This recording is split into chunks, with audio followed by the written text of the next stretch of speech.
Hello everyone, and welcome back to the 6th devlog for Ronin 2072.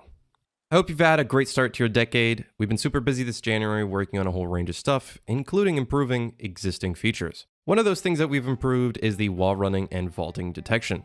We had this large issue where our vaulting detection was basically vaulting inside of walls, due to the fact that some walls are different objects and have floors inside of them and all that kind of stuff.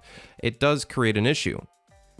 This also created an issue with our wall running. Our wall running uses a box trace, which also can trace onto walls that aren't, walls that we want to trace on. Things like walls that are inside of other walls. Due to the fact that walls are essentially cubes, they're not just one single plane in our world. And so we had to mitigate this by creating something new. Well, it wasn't entirely new. In fact, we took our box trace, and once we've reached an actual wall to trace on, we instead turn it into a line trace that's only going towards the wall's normal. This way, we're only checking for that side of the wall, and we're not going to be hitting anything additional that are like inside of the walls and causes issues. This is something that I fixed on the stream. It was a pretty easy fix, actually. Now that we got that fixed, though, things are running a lot smoother, and these are the kind of things that we want to kind of get going for wall running and movement and combat, and just continually improving and refactoring some of our systems so that we're working towards a experience that actually feels good rather than a super buggy and lots of glitches kind of game, which is not what we're trying to aim for. Additionally, something that I did to kind of improve some of our movement is improving the surge dashing vertically on walls. I think I posted a GIF of this on Twitter, so if you've been following on Twitter, you would have seen this already. Make sure you follow on Twitter, by the way, at the Crimson Dev on Twitter. Yeah, I made it so instead of you doing an animation montage going upwards, which is what our surge dash does, it just is an animation montage pushing you forward. We kind of changed it up and made it more of a artificial kind of system where it's just launching the character upwards, and this is a cleaner method. Something we created was a survival mode, or, well, kind of like a waves mode, where enemies would spawn in packs in certain areas, and you would be able to fight them. The main reason we created this was that testers can test out the combat and kind of just playing around with things, and enemies would continually keep spawning. In our current world, enemies don't really respawn, they're just kind of set in random locations just to test them and see how they're working. But in this mode, this kind of allows players and testers to kind of play around with the combat and get a feel for things and be able to submit feedback a little bit easier. This is actually something that we do want to release in the full game at some point. There's a lot of things that we do have to improve and add, and just a bunch of features that we want to add in, but for the most part, it's a pretty cool mode that I think a lot of people will enjoy. I think what we'll end up doing is in the future, as you level up in the game, because you will be able to level up and gain experience and unlock things. I think what we'll do is every 5 or 10 levels, you'll unlock a new map that you'll be able to play in the survival mode. Right now, the survival mode is just in a testing map that we just kind of threw together just to, I guess, have a nice experience where you can play around with the movement and the combat. But in the future, we'll have actual themes and stuff, and I think that'll be a really cool thing that will allow you to replay the game and not just play the main game and just do contracts, but instead kind of have something to take a break and do some survival mode stuff. I'm sure a lot of people will enjoy that. On top of that, we're probably going to be doing a lot of things like simulations, and these simulations are essentially like obstacle courses of some sorts where you can basically speed run the game, and it's mostly focusing on the parkour mechanics. There's a lot of things that we kind of want to do that's like additional content on top of the game, and this is stuff that we'll periodically add in once we release the game on early access. We did quite a bit on combat, actually. We worked on a slamming attack that uses your heavy attack. We worked on some sidestepping and parrying, and there's just so many things that we still want to add in. But at the moment, I think one of the things that we need to kind of work on is the controls. The controls for sidestepping and parrying are really bad. Let me just give you an idea of how to do a sidestep. You have to hold Shift, and then you have to push a direction like WASD, and then hit spacebar. And now you try to do that on a gamepad, where it's like holding B, and then you hit A, which is right next to B. And that's not exactly the best way of doing things. So these are things that will definitely improve over time. And I do like the idea of having a sidestep, because that adds an additional kind of way of dodging attacks rather than having to surge dash all over the place. The surge dash is kind of like an extreme kind of thing that we would use in combat. So having a sidestep and even a parry where you can parry even bullets is pretty cool. I think something we have to do with the parrying is make it so if you do a successful parry and you maybe get hit right at the same time as you're parrying the first attack, it'll parry the next attack as well.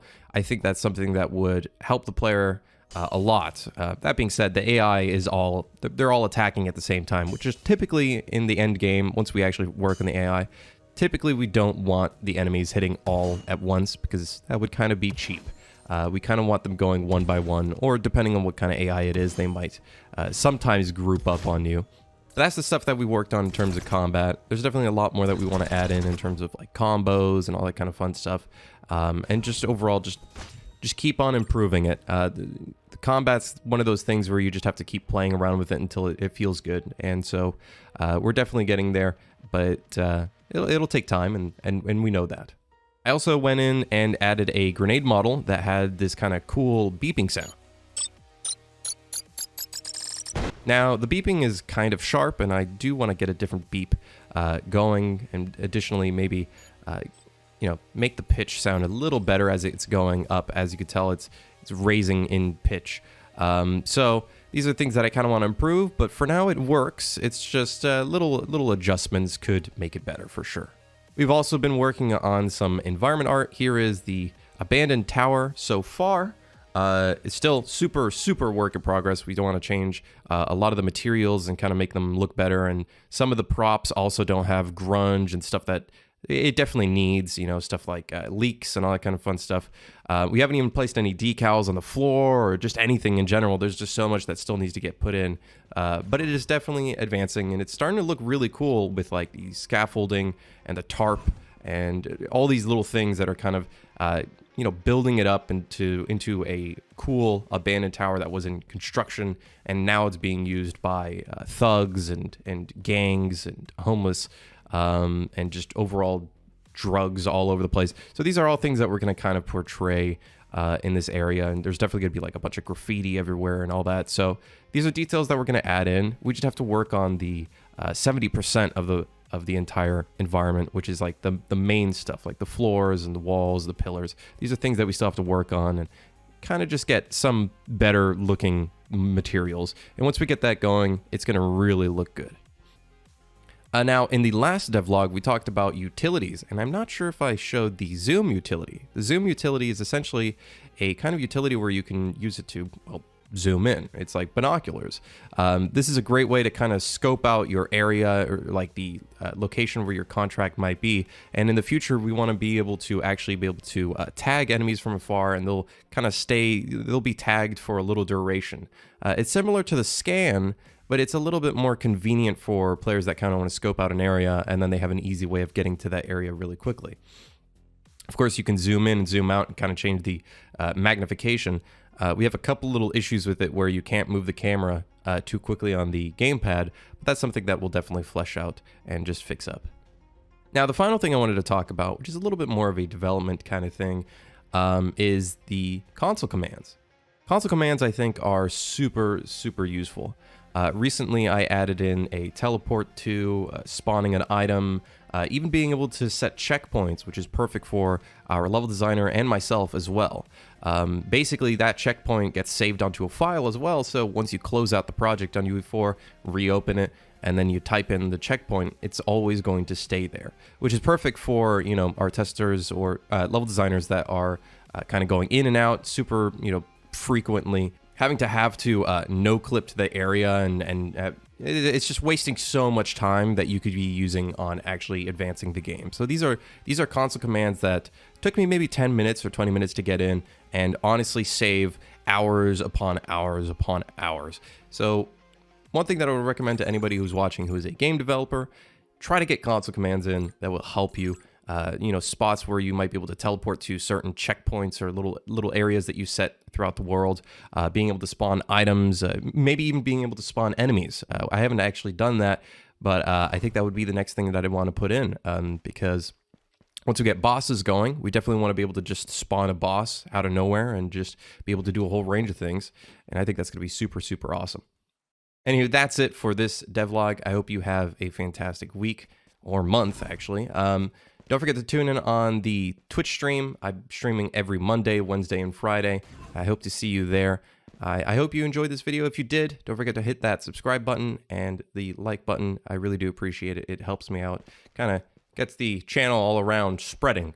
But anywho, have a good one. I'll see you later.